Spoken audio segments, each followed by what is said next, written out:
Isang madali ang update mga idol. May Pinoy nga pala na lumaban sa BKFC Prospect Series na ginanap sa Canada ngayong araw. At ito ay si Chad Lucanas na lalaban sa patimpalak na ito sa unang pagkakataon. At kakaharapin niya sa pagkakataong ito ay ang tubong Kansas na si Try Santos.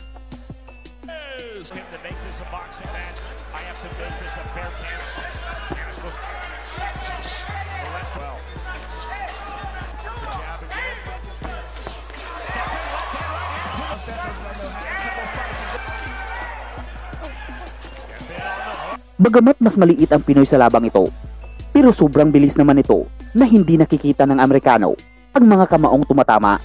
Kaya naman sa unang round pa lang ng labang ito ay bumigay na ang Amerikano at pinanalo ng Pinoy ang laban sa isang impresibong knockout.